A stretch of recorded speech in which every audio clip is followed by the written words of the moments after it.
What's up, party people? Here we are with the AMP Podcast with my right-hand man, Jason Havey, COO, Chief Operations Officer here at Onnit, and also the founder and host of the Spinning Logic Podcast. What's up, my man? Thanks for having me. This Yeah. is great. It's fun being on the other side of things. Yeah, for sure. Yeah. This is your first podcast guest appearance? It can't be. No, it's not the first one. I've done a couple, but this is the first podcast guest appearance in person. Ah. Yeah, I've done a few through Skype. Man, in person's the shit. Yeah, it's so I much could better. probably have a lot of really interesting conversations over Skype, and we do it a bit more for the THO. It's just there's some disconnect that's a little bit different about having that conversation over Skype. Yeah. I think part of it is that you can see your own face, which is Yeah. inevitably incredibly distracting. Like, you ever watch girls FaceTime each other? I don't even think they look at the other person at all. They're just checking like themselves straight out. up checking themselves out. And I think that's a natural inclination. Like, if there's reflective surfaces, most monkeys will look in that reflective surface Yeah. and check themselves out. Well, and especially if you're doing audio only, you don't get those nonverbal cues, so the conversation doesn't flow as smoothly back and forth. Yeah. Yeah. And somehow with Skype, it feels like the conversation overlap isn't quite the same, even as a phone. Yeah. You know what I mean? Where the moments where you talk over each other, you can't hear shit. Yeah, that's Like- true. Like the way that the audio travels through is just different than it travels through cell or whatever. Yeah, and the other thing that I've noticed lately is Skype loves to update about 5 minutes before I want to do a podcast. Every time. So, like, I'll pop it up, and it's like, all right, new update. We got to install right now. There's an urgent update. It wasn't urgent Yeah. a couple minutes ago. We got to figure this out. But of course, benefits are you can reach anybody at any time. Anywhere. Yeah, so it makes it so much easier to get really busy guests. Yeah. So for that's sure. that's what I've tried to do, because I've found with the podcast that I'm able to talk to people I wouldn't otherwise talk to in areas of expertise that I have a great interest in. And now I don't just call up and say, "Hey, my name's Jason. I need to talk to you." That wouldn't Yeah. fly really well. But when it's Right. like, "I need to bring you on the show," then they have a reason to Yeah, come on. that is one of the great things about a podcast is you get a very focused, dedicated conversation with a really interesting person. Like, it's hard to get really focused conversations with anybody. You know, there's so many distractions and Yeah. phones and other things pulling your head. But when you know that hundreds or thousands or tens of thousands or hundreds of thousands of people are listening, you know, you pay attention. You Yeah. put your phone away. Your phone's on silent. You know, Yeah, you're and you prepare for it devoting too. your best. Yeah, Yeah. which is cool. Yeah. Well, shit, man, let's get into this. Let's do this it. a little bit. So, it's an interesting way that you kind of found your way to this chair that you're sitting here, For and sure. it starts with ayahuasca. I would have to say would be the genesis of this. So, Yeah. why don't you take us through the beginning? Yeah, okay. I back in July of 2013, I went through this incredible bender where I just had the perfect weekend where everything came together. There was a wedding, a baseball game, 4th of July fireworks, the whole thing. And I drank through that whole weekend, right? And I had a hangover that lasted for 4 days. And every year you get older, the hangovers last like an extra hour. So by the time you get to 38 years old, some of those hangovers hit another day. Yeah. And I was like, man, I got to make a change. I can't, I'm running the nicest hotel in my hometown. I can't be showing up there hungover. So you're running the Hilton in Madison, Wisconsin. Madison, yeah. Yeah. And so I decided, all right, I'm quitting drinking cold turkey. Well, that was the first in the start of several good decisions. But right after I quit drinking, I was like, okay, what else can I do? Because then I got addicted to what else can I do to improve myself, specifically with mental acuity. And I found Alpha Brain. Actually, I found Alpha Brain before I found ayahuasca. Mm-hmm. And when I found Alpha Brain, started changing my inputs too. I turned off the TV. I used to love watching sports, turned that off, start listening to podcasts. And podcasts are really beautiful because you can control your input. And so I got to pick podcasts that were interesting to me. And I listened to the podcast with you and Joe Rogan. This is a common story that you've heard a lot, right? A few times. And but when I heard it, you guys were talking about ayahuasca, and I was cleaning my house or something, and my ears perked up, and I was like, what are they talking about? Because that sounds like the thing that I've been looking for forever, that I knew was out there, even in my 20s when I was, trying to access that mythical 90% of your brain that they say that you don't access. And so I started Googling while I was listening to the podcast, and I realized ayahuasca was it. That's what's been calling me the whole time. I just didn't know its name or where it lived. And right after that, it was about a week later, after some intense studying, that I found Blue Morpho tours in Peru, led by Hamilton Souther. And I went down there. I booked as soon as I could. Quickest I could get in was November. I'm telling you the long version of the story, but just because it's so applicable to what I experience in life now. Mm-hmm. So I go down to Blue Morpho. And to be honest, that was my entire knowledge of you and of Onnit was really that one podcast and Alpha Brain. And that was it. And so I didn't know much else. And I didn't follow you on social media, anything like that. And so I go down there and had a life-changing 5 ceremonies of ayahuasca, where I won't go into it because we could do a whole podcast on that. But I mean, I did everything from experience heaven and hell in the same night, live entire lives as animals and plants. I did some crazy stuff. Yeah. And one of the visions was very focused. I had one night where I just had almost a task list given to me of things that I was going to do, but I saw it in pictures. One of the things that I saw is that I would be on stage doing some sort of comedy. And another thing, I saw myself hurtling towards the earth and essentially jumping out of an airplane. And another thing I saw at the time, and this is not bullshit, is I saw me holding the wrist of Hamilton Souther and your wrist and bringing you guys together. And I thought it was really strange because I didn't know you, right? Yeah. And so that was a odd thing, but I knew when I was less Mariotto that those things had to happen. It was important. So as soon as I got back, I started crushing them. I started taking improv classes. I jumped out of an airplane. I took some college courses that were real specific to some things I wanted to learn. And I didn't know your email, but I was like, I figure that's the best way to introduce you. So I wrote you like this 2-page email, and I sent it to a.marcus@onnit.com, Aubrey Marcus@onnit.com. I was using underscores, 1, 2, 3s. I probably sent it to 20 different emails. And then I was like, did it, done, accomplished, right? And I didn't think about it again. The interesting thing, though, is in the process of trying to figure out what your email was, I started following you on social media. And I hadn't before. And then I got to know more about you and Onnit and the culture, etc. And then fast forward, 7 months, something like that, you had posted about looking for an executive assistant. And so I emailed you, and I emailed you a resume, and I said, this might not be the job for me, but I believe in you. I believe in the culture. Here's my email. Here's a picture with me, President Obama, so you know I'm legit. And I don't know if that makes you legit. I don't know. I'm not sure, but it definitely made an impression. Yeah. That's all I was trying to do. I was just trying to get to the top of the stack, and then we Skyped, and one thing led to another, and.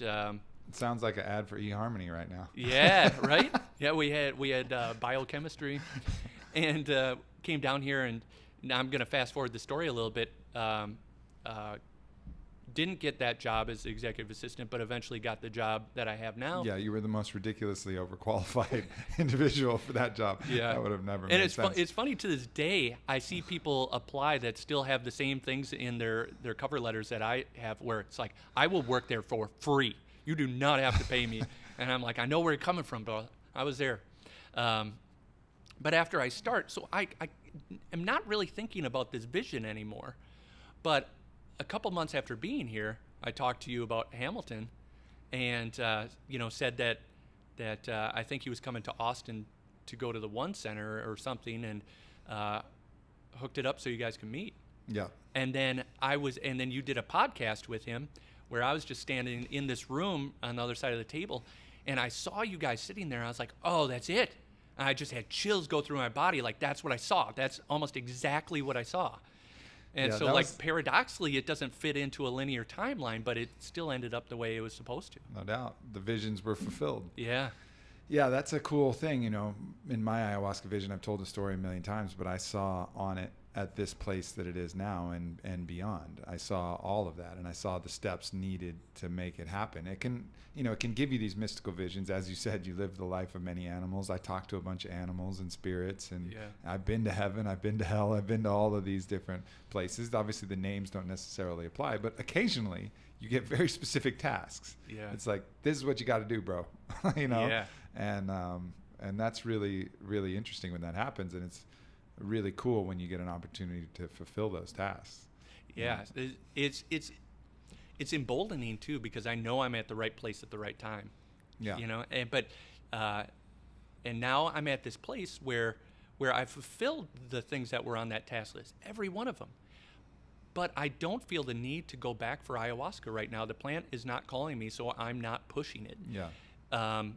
Because everything's going well right now, and I feel very focused here in Austin with Onnit, with Black Swan, with our other companies, and I know, like, I feel so comfortable here that this is where I'm supposed to be. Like, I just know that somewhere. That's maybe one of the best feelings in life. Yeah. And I've finally gotten to that place, because most of my life I always had the feeling like, man, I'm really fucking blowing it. Even though from the outside, I still feel that it wouldn't, it wouldn't look like I was blowing it, but I was comparing Alexander the Great conquered the world at 25. What the fuck am I doing? I'm selling fake vaginas at Fleshlight. I knew that I had a lot more potential and a lot more to offer the world than what was happening. I would write blog posts and 30 people would read it. I was like, God, this is good. Like, somebody figure it out, and then. But now, everything really had to align myself to the mission, understand exactly what it is that I wanted to do, which was, from the very top down, is the most important thing to get on your path. And that was affect human consciousness. Like, that is the force, that is the type of force that I'm here to do. And once I started to see that, and once I saw how Onnit could fit into that picture, things just started to line up. And finally, just recently now, I can really kind of sit back and say, like, I'm exactly where I want to be and should be, and everything in my life that, despite it looking like these wayward side angling, forays into the bushes and being lost and backtracking, all of that was perfect to get me right where I am right now. Yeah. And that's there's no better feeling than that, man. It takes constant reminders, though, right? Because when you said, you think about that you look in the mirror sometimes and you're like, I'm screwing up. That never really goes away. Yeah. Like, that self-doubt is still there. But the one thing that I feel like I've proven to myself now is that's okay. Embrace that feeling, but then realize that it's not necessarily serving you. It's just bringing you back so you can power through to the next thing. And it's almost like a soft reset. You're going to have those moments, and the reason you have those moments is because you're trying for more. Yeah. And I'm at this point now where I feel like that, and I feel like, man, there's a lot of people that would sit in the chair that I'm sitting in. There's a lot of people that would love to have that. And that's motivation on its own. But then there's still more. We have more to do here. Way more to do. Way more to do. And the story can't end here. No. And so, like, every day that eats at me, where, the old saying, the competition never sleeps. And that's how I feel all the time. We have to do more. We have to stay focused. We got to stay on mission, because the mission, we're doing people a disservice if we don't leave it all on the field. No doubt. Yeah, there's also the slight terror that comes when things are going pretty well. Because something's happening. Because you get used to life kicking you in the nuts. Yeah. And you're like, things are really good, and you have no bad thing that you have to focus on, which can take your attention. It's like someone who's grown up on a battlefield, and they've gotten so comfortable on the battlefield that when bullets are flying, they're in their groove. They understand where they're at. Think of like a seasoned World War II general, who's in the trenches, and, he's like, when the mortars are flying, they're in their element, and that's kind of the position you can get in. And when things are all quiet and it's peaceful and it's like, oh shit, when's the next bomb going off? But and that's, I think it's in some ways that's helpful, as like the Stoics would call it, premeditation, thinking about all the ways that the fortune can kick you in the balls. But you also have to be able to enjoy when things are good. Yeah. And that's a lesson that I have to remind myself as well. Like, it's okay, dude. Take this deep breath. You'll figure it out one way or another. No need to stress about some future incident. Think about them, but don't stress about them. And the same when you're looking at yourself, like, think about how you could do better, but don't carry the whip and beat your human up, because of some idea that you have. Like, it's unnecessary for the motivation to feel the negative emotions associated. You can feel in that state of joy and bliss and still have the motivation. I think that's a false kind of paradox that people set up. They think that you have to be really hard on yourself to be motivated, and you can only get motivated by the stick. You can totally get even more motivated by the carrot, by chasing those feelings of fun and enjoyment and love. Satisfaction, love, chasing those things instead of beating yourself up every time you don't meet up your standards, because that's ultimately gonna determine the quality of your life. If you're constantly, it's like a rider of a horse. If the only thing the horse is riding for is because he just keeps getting the shit beat out of him, then every time he's running, he's just going to be feeling the sting of the whip rather than feeling the wind in his mane and really enjoying the experience as well. So we have to, sometimes maybe you need a little bit of stick, but for the most part, chase the fun, chase the love.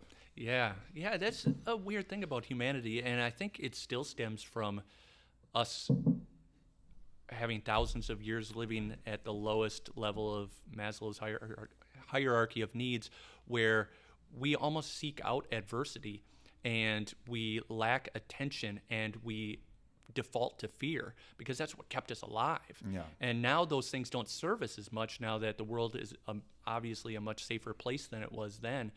Our mind still wants to find where that struggle is so that it can either be avoided or that it can be internalized to avoid whatever potentiality is out there. Because you see people that have no room to complain, or they have very little room, or they have very little natural adversity in their life. It's why there's such a thing as spoiled brats, right? Because they find that adversity and trouble in their life naturally. Yeah. I think one thing that really impressed upon me as I was watching the bears out on my hunting trip is that they are prepared at any moment for a variety of circumstances. A grizzly could come in, try to fight them. A mother with cubs, other male boars, the male bears would come in and they could potentially try to eat the cubs. There's all kinds of shit that can happen. There's hunters, there's life and death things, stuff. But they're so locked in the present moment. And these things happen to these bears all the time. But they keep their awareness open for all these potential dangers, and they're ready to move in a flash. Like another bear comes in, they'll smell it and then bolt and climb up a tree. You'll hear all, so they're ready to respond to danger. But when the danger's over, they're not like humans where you're thinking about it and traumatized and carrying that shit with you forever. That's just this weight that's unnecessary. And I think there's a way, that's really the ideal for me now is, be prepared, be aware, think about what's going on, but don't carry the past and the future like these lead backpacks that are bogging you down. Try to anchor to that present moment and just be the force of life that breathes through your body, and be aware and deal with the shit when it comes. Think about what might come, do your best to prevent it, but don't live it. Don't emotionally live the crisis until it's happened. Yeah. Don't emotionally carry the trauma that's already happened. Like, let that shit go. I think we're experiencing that evolution now where as humans, our biggest success is our ability to figure out puzzles. And you also don't see bears concerned with their looks or any of that weird stuff, right? And it's almost like that our intellectualism is trying to figure out our instincts. And it's having trouble, so it internalizes it and makes a bunch of judgments, and a lot of those judgments are incorrect, or at least illogical. Yeah, you see the crazy ramifications of it. Like, I was giving my speech at Paleo Effects, and I was talking about, I'm encountering a lot of young men with that are having issues with sex. like having a hard time having sex. And like, that is unheard of in the bear world. Like bears don't have impotency issues. That's true. That's it. They don't like meet a new bear and like, God, I'm so nervous. What if I don't perform? I need some whiskey. I need some. What if she tells her bear friends in a chat that I couldn't keep it hard? And God, it's gonna ruin me. It's like they just do it. When it's time to fuck, they fuck. Yeah. And there's some of that we lost because we get so cerebral that we get locked in these knowledge prisons, and that's really a key aspect of human suffering. Whereas if we can just get more back to the animal and back to the present moment, it's the alleviation of that suffering. And that's really, I just reread a book, The Toltec Art of Life and Death. If anybody's really interested in going deep in that, there's no better book than that by Don Miguel Ruiz, Toltec Art of Life and Death. A book review should be up by the time this podcast goes up on my site. It's just fucking phenomenal. And what was the biggest lesson from it? That's really it. It's identifying as the force of life, not the identity me. There's so much wrapped in me. I am me, CEO, Aubrey Marcus, this looks, this reputation, this action, this thing, rather than just a force that is constantly perceiving, a piece of a single organism with its own unique perspective. Yeah. And just making that simple shift has a dramatic effect. And then also, a lot of lessons about love. He wrote the book Mastery of Love. So, of course, talking about filling yourself full with your internal self-love and not abusing your human. He calls it your human or your toy. Like this human body is your toy, and that's what you use to play the game. It's like your avatar. This is your Mario in the Mario Brothers world. Yeah. Super Mario world, and this is what you're playing with. You can eat the mushrooms to power up. You can fucking go through the tubes and visit new worlds. You can do whatever, but this is the toy that we're playing with. And he says the primary sin, the only sin, is to go against your human, and that's something we do all the time. We're constantly beating ourselves up. We're talking, our own internal self-talk is very self-deprecating. That whole subject fascinates me. I think about it a lot, of what we are, what the individual is, because essentially if we were able to zoom in on this room with the most powerful electron microscope, you wouldn't be able to tell the difference between you and the air and me and this table. It would all be one thing. And and also, like that saying that you like to say, the man can't go into the same river twice because it's not the same man, it's not the same river. I'm not the same person that I was when I was 20. I'm certainly not the same person I was when I was 2 days old. And I'm a mixture of cheeseburgers, French fries, kale shakes, all sorts of things I inputted and somehow changed. And we're all really only a function of emergence, where it is a infinite amount of particles, small things, that somehow emerged in a very weird way to make a big thing. But we're not one thing. We can't be one thing. And if we are one thing, it's something that we self-identify with for the greater good of whatever the universe is that makes up our physical being. Yeah, it allows us to have a unique point of view, and it allows us free will, like this identification and choice and collection of light. He calls it like a condensation of light, like a compression of light. Like everything is light, everything is photons, can be expressed as energy. Yes. Right? And it condenses in forms, and those forms can take an identity, and that's part of the game. That's part of how you play. But ultimately, you got to recognize that you are just part of the greater light. But you have your own unique perspective and your own way to perceive and your own way to fucking play, your own way to have fun. Yeah. And that's one thing I notice about the greatest mystics is they don't neglect laughter and fun. Anyone from, Hamilton as a great shaman, dude's always laughing. Always. Even in ceremony, he's cracking jokes. Really loud too. And every part, even I went to Blue Morpho too, whether you're having ceremony here in the States or whether you're having ceremony in the jungle, laughter is a huge part of what he's doing because it's fun. It's not. It's the best of all purges. You don't have to take it so serious. Yeah. And that's again something that being around Don Miguel Ruiz is another thing. If you find any kind of spiritual teacher or mystic or whatever, and they don't have fun, fucking run. Yeah. Get out of there. For sure, they're a charlatan. Yeah, for sure. Or they're playing fear games, or they're playing all these things. Like, laughter should be a part of all of these processes because that's a recognition of, this is a game. Yeah. You play games for fun. Like, you don't play games for other reasons. Yeah. You know, you play games for fun. And yeah, it's great to have a valiant mission. And that's part of the fun of the game, is to have some resistance and opponents and things that you can strive against and strive towards. And that gets me fired up. And I watch a movie like Braveheart and break out into tears, and 300 gets my fucking blood pumping, or Interstellar, these epics. And that's fun. Like, let's take that serious, but understand that it's not so serious, that at a certain point, all of the light of the universe is going to reach its limit. It's going to collapse back. We're going to have another big bang, and then another expansion into another universe with multiple Earths, infinite amount of Earth-type places being developed, and it's going to be okay no matter what. Yeah. You know, so like, we get so caught up, and everything seems so life or death, that we lose the joy and that kind of vibrancy of color that we can have with life. Yeah, that's beautiful. And, you know, when you talk about laughter, I think there's two terms that I always say that we have to expand. One is the term technology, and one is the term medicine.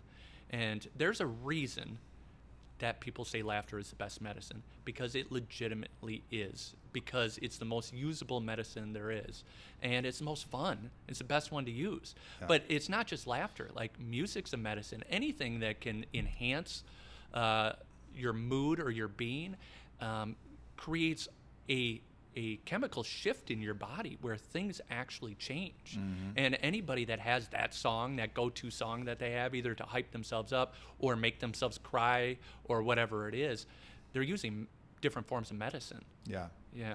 Did Hamilton ever play the medicine game with you, or the blessings game? I don't where think you so. just talk about, like, you just throw the cool shit out there in life that you like. And you Yeah, we did like, that in Colorado. Yeah. Where it's like, sunset hike medicine, or freshly washed t-shirt medicine, or whatever you want to say, and then just add medicine, and you're playing the chimes, and, you know, really feeling in your most consciousness expansive state, and then just thinking about all the things that are medicine to you, like all of those special things throughout your life that have been, you know, cool medicine. Well, and when you think about all of those medicines, they're essentially experiential. And that's one part of life that I've gotten so much better at over the last couple of years. And a lot of it is thanks to Onnit in general, you specifically, but everybody here, is that we can see, smell, touch things that make us feel better, right? And then there's that sixth sense, that intuition. And that's what I've really worked on honing, is that intuition can be a medicine too. It can be experiential in nature. And you can do it really well in float tanks and through cannabis and yoga and different modalities, just basic meditation, where you actually you can set something off in your brain that sets your mindset for the day. And if your day goes better, tomorrow's going to be better, right? Yeah. And so I look at life now like a choose your own adventure book. And you get to choose to go the positive or negative way with everything. But even if you've gone the negative way previously, you can still get back to the positive way just by stringing some good decisions together. But I just realized that every one of those little choices is a fork in the road. And if I start my day with a little bit of meditation, or I end my week with a 90-minute float or whatever it is, I realize that I just tend to choose positively. And now I'm so far on the left side of the positive side of the tree that it makes life a lot easier. It feels like it's a hack. Yeah. It feels like you can hack life, because life is easier for some people than others, even though they're experiencing the world in similar space. Yeah. Yeah, you're harnessing our truest superpower, which is choice. And, you know, I think it's funny that there's not funny, but it's interesting that so many different elements in society will try to rob us of that choice. They will make everything a disease condition. Everything is an addiction. You know, there's people who will tell you that everything is predetermined by who you are. Oh, it's this privilege. It's this thing. They're constantly, you know, trying to give you a reason why it isn't choice. Because when you acknowledge that we all have a superpower called choice, then you have to take responsibility. And the problem with taking responsibility for people is because the judge inside is so harsh that when they take responsibility, the judge beats the shit out of them for all of their failings, because they're holding themselves up to an idea of perfection. So instead, they're like, I have a scary judge living in my brain who punishes me ruthlessly for everything I do wrong. So as long as I can give responsibility, then the judge won't punish me. So it creates this kind of dynamic. But really, so to address it, you can't address it without addressing the judge. Like, that's key. Mm-hmm. And that you have to eliminate the judge's, overbearing hammer, mm-hmm. and make that agreement with yourself that you will forgive yourself. Like, you're not going to beat yourself up senselessly for the things that you've done wrong. And that's such a key aspect of this thing. And then when you get to that point, or you can work simultaneously, then you start recognizing your power of choice and be able to make these decisions. Choice to change your mood. Let's say you're in a super triggered mood, or you're super jealous, or super bummed, or super angry, or whatever's going on.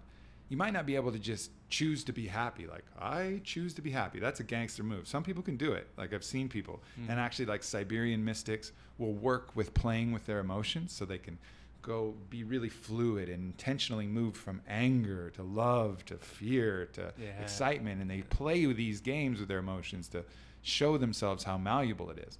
That's a gangster move. Really hard. What's easier, though, is let's say you're in that shitty mood, and let's say you put on your happy song. Yeah. That song that like brings your spirits up, and just play it. Like, you're not going to want to do it because you get addicted to that suffering feeling and that self-pity, and it triggers all these neurotransmitter responses that your brain is addicted to, all of these bad feelings. So, but you won't want to do it, but you can. You have that choice to maybe put on that song, or maybe go take that walk outside, or go into that float tank, or whatever your medicine is. Go find your medicine. Go find whatever that thing is, and start fixing yourself. You have that choice, and it may not be to go all the way to the end, jumping all the way in. I choose to be super happy, and okay, maybe not, but you can make the little choices in between to get you there, and that's our superpower. That's and it's funny how people fight that superpower, because when you talk to people about choosing your attitude, sometimes people will scoff at you, but it really is a choice of attitude. You just have to figure out what the mechanism is and how it works. I'll give you an example. I rarely get in bad moods anymore. Almost never. But I had a couple frustrating things happen. I think I've seen you in one bad mood in like 14 months. Yeah. What? I'm trying to think of what that was, but yeah, it's funny. This was a couple days ago when we were going through some regulatory stuff. I'm trying to figure it out, and I was getting grumpy, like, man, this is just whatever. And I walk in the bathroom, and I washing my hands, and I look at my face, and I was just scowling or whatever, and I said out loud, "You little bitch," and I just started laughing at myself, like, because I just looked like such a little cryy bitch, and I just started laughing, and then I couldn't stop laughing the rest of the day. And I realized that was like the little hack, is like I had to just rib myself a little bit, and then it was fixed, and I wasn't in a bad mood anymore. It's such a great move. I learned that move from my friend Ted Decker, and he talked about when you're feeling any way that you don't like, you just look at your human as your human, like, oh, look, the Jason is all butthurt today. The Jason's all sad. Look at the Jason making the sad faces. The Jason washes its hands.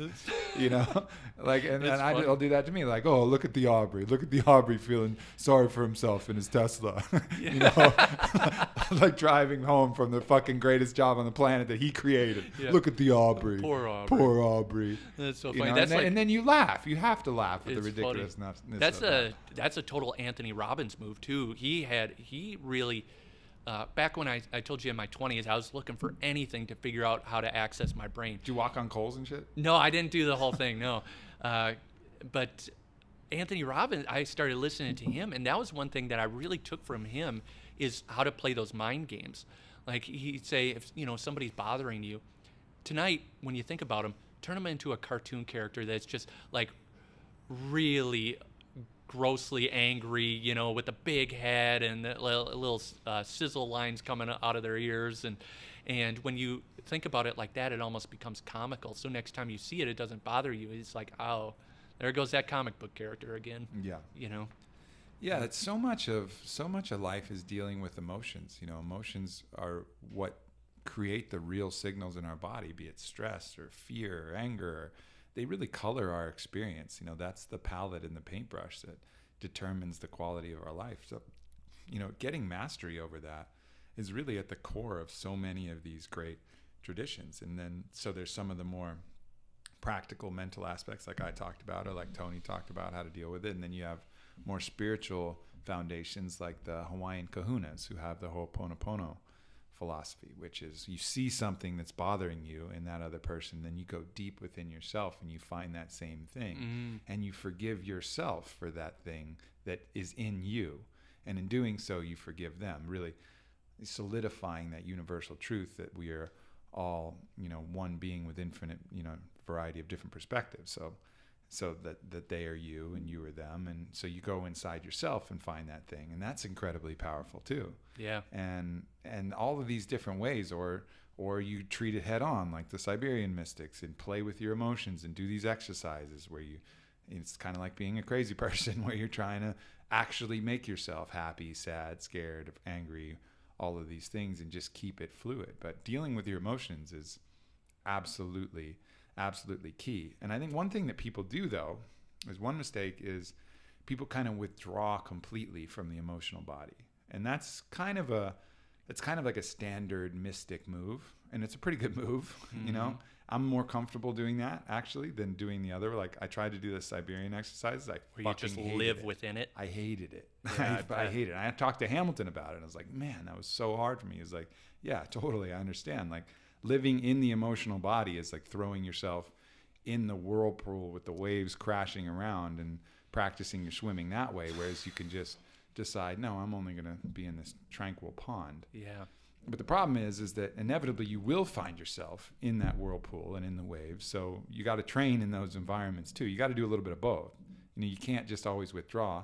Plus, heightened emotions, for someone who, appreciates the life of a poet and being a poet, you want to feel the extremes. You don't want to just not feel the extremes. I want to feel the depths of sadness and the full feeling of rage, and I want to feel all these things, but be able to control my actions and be able to move fluidly through them, not withdraw completely so that I don't feel anything. Numbness is the ultimate enemy for me. So it's a kind of a balance of taking yourself out of the turmoil that's just going to continually bash you all over the place, but not being afraid to engage with your emotional body, because that's what colors the life of a human. I think you said the perfect word when you said fluidly, because that's really what emotions are, right? Like when you're in rough waters and just awash in that feels very much like negative emotions. Or when you're in a calm pond or a gentle river or whatever it is, that there's joy, and you can establish those two. When I talked about being in hell in ayahuasca, or in ceremony, that's what I felt like. I was awash in these demons, and the demons all were representative of negative emotions. So when they touched me, I felt that. I felt torment. I felt anguish. I felt envy. And when you feel things like pure envy, like 100% envy, that is a really sketchy place to be. And that is hell in some ways. And when I think about us living as within our emotions are what make us human, and it's what makes everything interesting. But when you don't know how to swim in there, you can get locked in those rough waters, and it starts to feel very hopeless, even though you're close to gentler waters. But it just takes the ability to figure out how to swim. And if you can't, you need some help. You need some help either through a spiritual advisor, a friend. But that feeling of hopelessness is not real. Yeah. Right? Yeah. And the other problem with the emotions is your mind will create the logical reasons why you feel like that, like post hoc, like after the fact. So you feel a certain way and your emotions will dictate that. So you feel angry, or you feel something happens. Like, let's say you get hurt. Let's say, put it in relationship context. Mm-hmm. You have some reason where your ego was offended. Maybe your girl was talking to somebody and blah, blah, blah. And that's the real reason. You just feel like, some kind of offense to the ego. But you'll justify that feeling, which is really just a feeling of being hurt, which is a very primary emotional feeling. But then you'll start to justify it. well, she was doing this and Yeah. this and this, and you'll create this whole construct of reality of how you're looking at something to justify how you feel, when really it was a simple emotion that was the primary issue, and now you're using your mind to justify why you feel that emotion. It's not going the other way. Sometimes it goes the other way, where your mind will perceive something and then create the emotion. That happens a lot too, but it can go both ways. Sometimes the emotion can be primary, and then the mind figures out why that makes sense. Sometimes the mind figures something out, and then that triggers the emotion. But you got to realize it goes both ways. And certainly when it's coming from emotion first, and then the mind's figuring it out, you're going to have some faulty ass logic. You're too far down the road. No, there's no way, because you'll just force it. You'll just Yeah. force connections to make sense to justify your emotion. This is why I'm so happy to be 40. Because, when you're in your 20s and you're in relationships, there's nothing that will test those things, that jealousy and fear. And that's the only way you can experience something like betrayal, is to have somebody else that's so deeply in your heart.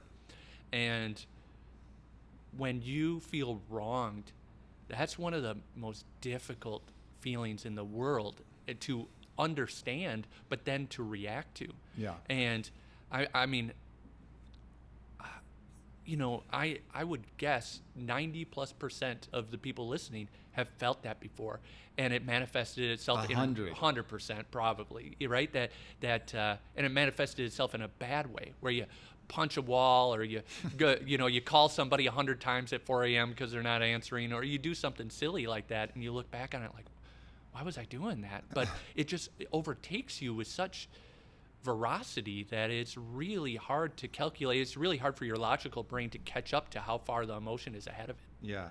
And it can be, as soon as your ego gets involved, that's when, the ego likes to believe it's real. And so any affront to the ego is like a damage to the flesh of your actual body. So if the ego takes a wound, then the ego responds like an animal would respond if you cut it, or if you punched it. Yeah. And so it responds with that kind of way. And it's, when you activate the ego, that's the response you're going to get. Like, for example, yesterday or 2 days ago, Whitney, and relationships is a great way to bring this up. I'm in a relationship with Whitney now, as most people listening probably know.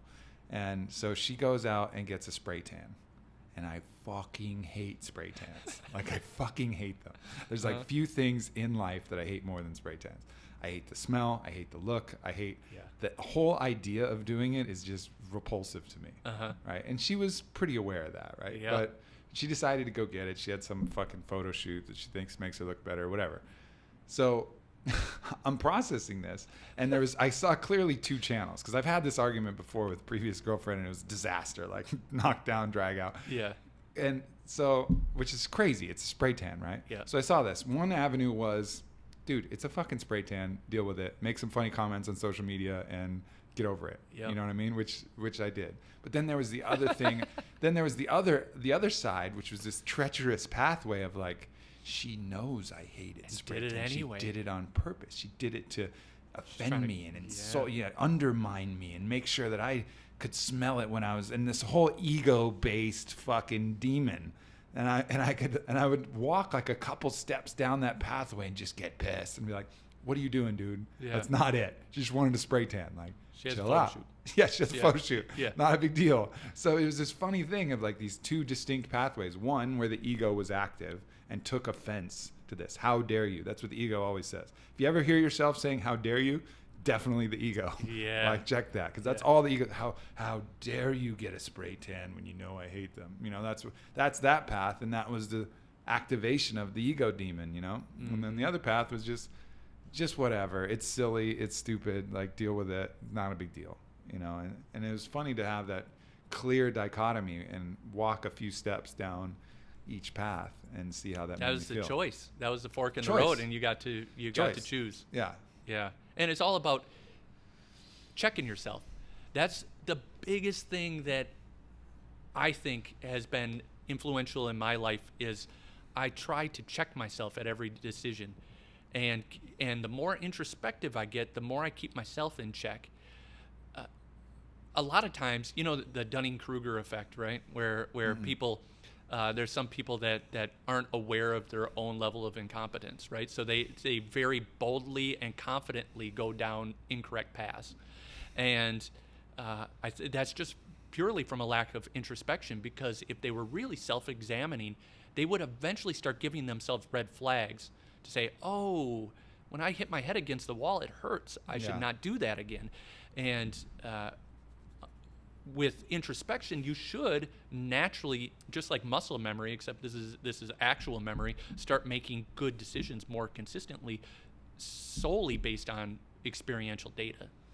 I think, again, this can go also back to that judge, because I think a lot of the people who refuse to acknowledge when they're wrong or refuse to do introspection are afraid of admitting they're wrong, because if they admit they're wrong to their judge in their brain, the judge is going to punish them again, because they have this false expectation of perfection. So if they fail to meet that, they get punished. And so they avoid that at all costs. They'll convince themselves that they're right for as long as humanly possible, and then just forget about it, so they don't have to actually have that moment where you approach the judge and say, oh, totally was wrong here. Yeah.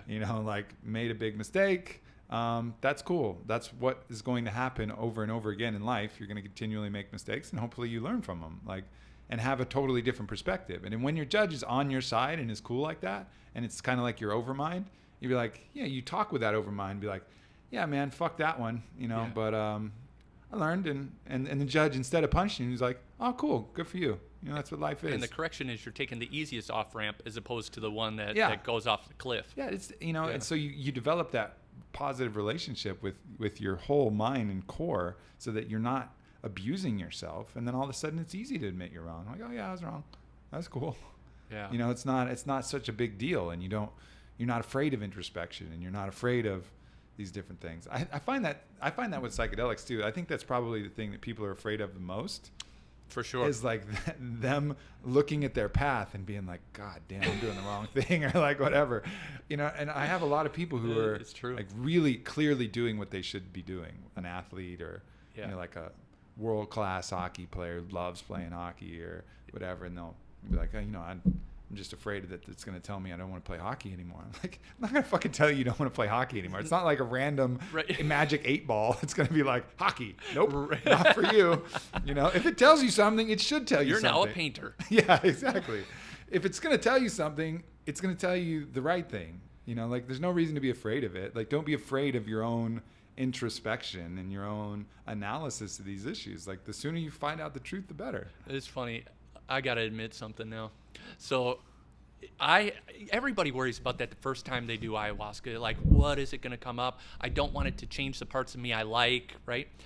And no one's ever going to see this video. I'm just going to put that out there right now. But the night before I go into the jungle, I'm staying in Iquitos, right? And I decide I'm going to make the last video of me as whoever I am at that time, right? Yeah. Because I had no idea what was going to happen. I was still a newbie. And this video is so funny. It's me, and I'm like, if I come out and like I'm French kissing trees and shit, like just calling sick to work, just calm down, look me in the eye, calm down, just take a day off of work, get introspective, try and ground yourself, take your shoes off, go outside, let them touch the grass. And I start crying in this video. And because I was so nervous about losing all the stuff about me that I liked. And little did I know is that's not how it works at all. No. The stuff that you like get amplified generally, and a lot of the painful stuff, or at least the pathways to the painful stuff, start getting blocked up. Yeah. And or lubricated and cleared out. But I think when I talk to people about ayahuasca, that is the number one thing. Isn't that I never hear anybody say, I don't think it'll work. They know it's going to work. What they're afraid of is, ooh, I know what it's going to say. Yeah. And that always seems like a weird excuse. I mean, I guess I understand it because it is scary, but otherwise you got to live with that thing in the corner of your bedroom of your mind for the rest of your life. Yeah. Let's turn on the lights. Yeah. Let's fight that totally. dragon. I mean, it's interesting. Like, I go hunting occasionally, as I said, and on one of my hunting trips, I took some mushrooms, and the company that I was with was like, no, I don't want to take mushrooms because what if it tells me I shouldn't be hunting? It's like, well, then fucking should tell you that you shouldn't be hunting. Like, whatever you do should be able to withstand your deepest truth. Yeah. Like, I'm not going to hide from that. I'm not going to not take mushrooms just because I want to do this thing. Yeah. You know, like, you got to figure out if you got to be reconciled with what your deepest truth. Otherwise, you're just setting yourself up for something later. Yeah. You know, and so, you know, you can't run from that stuff. It's going to come out. And I guess for the people who are really experienced with that, they understand that this is your best voice coming out more often than not. And it's not to say that occasionally, like I've heard of acid trips or something or any kind of trips that spin people out and they get ideas of grandeur and they get a little ungrounded from reality and their ideas are bad. That can totally happen. Ayahuasca is not a panacea. No psychedelic is. Yep. Sometimes the information is going to be bullshit. It's definitely possible. But more often than not, it's your best self and your best voice who's talking to you with love. Yep. You know, and there's no reason to be afraid of that and no reason to worry about that. Like, everything you do in life should be able to withstand that scrutiny. You should be able to eat a bunch of weed, get in a float tank, get all paranoid and look at your life and be like, how many ways am I a douchebag? Yeah. You know, and it'll tell you a lot. It'll always tell you a lot. Well, and that's really it. You know, I think that's the message that you bring a lot is not necessary. It's not necessarily pro plant medicine, just as a modality. It's not having to live with self-doubt, shame, things that don't serve you. That's really the mission. If that came in a capsule or it came in a liquid form, you would just do that. It's just that the fact that the plant medicine is the best modality that we have, the best technology that we have to achieve that goal. And I talk about the other technologies too. There's, you know, shamanic breathing, you know, just using your breath. You can do a lot of that. Everything has its own way. Legal in all 50 states. You can breathe in everyone. They can't outlaw that one. They can.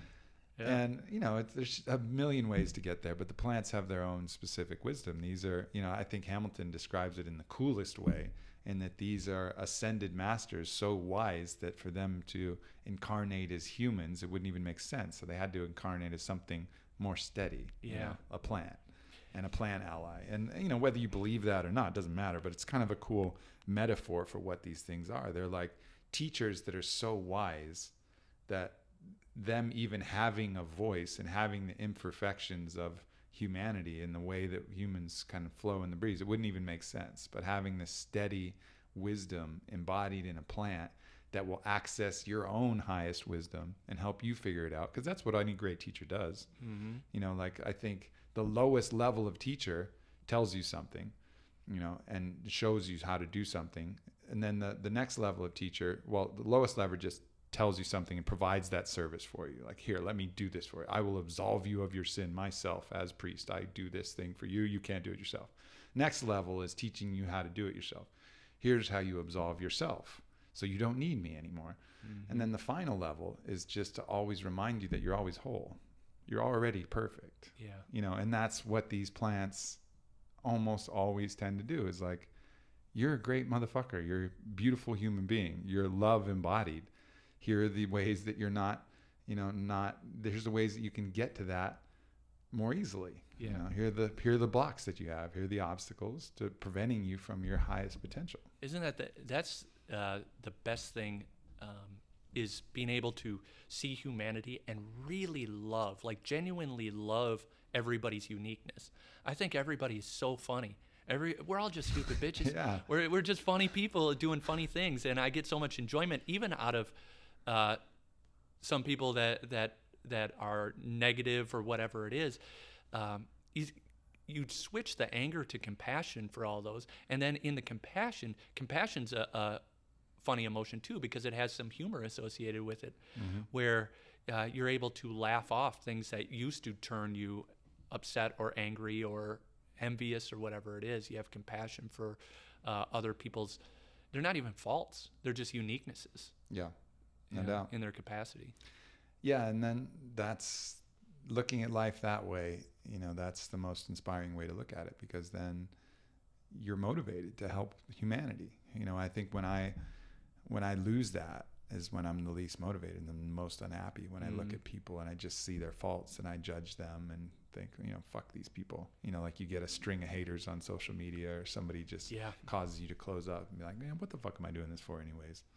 Well, and it's even more important because it's proven beyond a shadow of a doubt that negativity and positivity are contagious. Yeah. Right. And anybody that's been around a negative person and said, "Ooh, I can't hang around Alice. She's negative. Like there's bad energy there." Everybody's felt that because it's a real thing. And so people are more attracted to positivity. And that's why I think positivity reigns, and positivity is the reason that the world has consistently gotten better since the beginning of time. It's gotten our quality of life has gotten better. It's gotten safer. We've gotten more intelligent. It's because of positivity.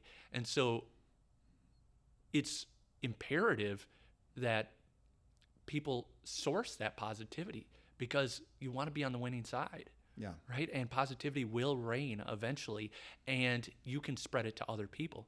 That's the best way to become immortal, is to spread positivity to as many people as you can. Like to this day, I just had something that got me real emotional the other day is I had a Facebook message from my old director of operations at the Hilton. And he said, I did a Yoda moment, because he always used to call me Yoda because of the advice I would give him. And he talks through this whole problem and how he handled it versus how he would have normally handled it, and the result, how successful it was, and how it actually came back to him and benefited him. And he thanked me for that. I was like, you don't realize it, but all those little drops create waves, and those ripples keep going long after you move on. Mm-hmm. And that's really the legacy that we live here with whatever time we have, whatever imprints that we have on this earth. And damn it, there's no way I'm going out with not having as much positivity in this world as I have in my body. Yeah. Yeah. It's a beautiful mission to have, man. And one of the things that I appreciate the most about you is that I can count on you to hold that flag here at the office. I mean, obviously you have one of the most visible positions here in this company. COO, you touch, as the only person who touches as many departments as you is myself, and you actually probably do more because you pay attention to all aspects at all times. And it's not just the quality of your work and your mind, but it's the energy that you bring to that allows me the comfort to go away on a trip and understand that not only the plan is being executed, but the spirit and the flag that we hold up here at Onnit is being upheld. So I can't appreciate that enough, my friend. I appreciate that. It's easy to do here at Onnit. That was the other reason that I wanted to come here, because I discovered another hack is finding your tribe. Yeah. And the quickest way to become the person you want to be is surround yourself with those people. Yeah. And so all the things I wanted, positivity and unique work environment and a lot of entrepreneurial spirit and all those things, that was embodied in Onnit. So coming here, I got exactly what I asked for, and it allowed me to become a better version of myself, being around so many individuals that were like-minded in that way. Mm-hmm. And that's how it becomes powerful. That's how it becomes a beacon of its own. Yeah. No doubt, brother. Well, this has been a pleasure, man. Hour sped by. Wow. Yeah. Thank you very much for having me. I appreciate that a lot. Of course. We'll have to do this again. Let's do it.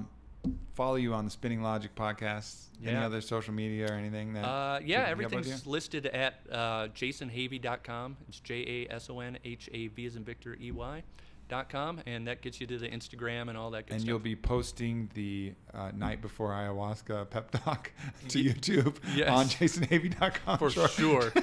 For sure. I'll get it. I'll post it up. I'm not afraid. That's awesome. If you're kissing trees. You're French kissing trees. Just stop it. Take a day off of work. That's good funny. advice if anybody needs it. Beautiful. Thank you, my brother. Thank you. It's been Love an you. honor and Love pleasure. you all. Love you too, man.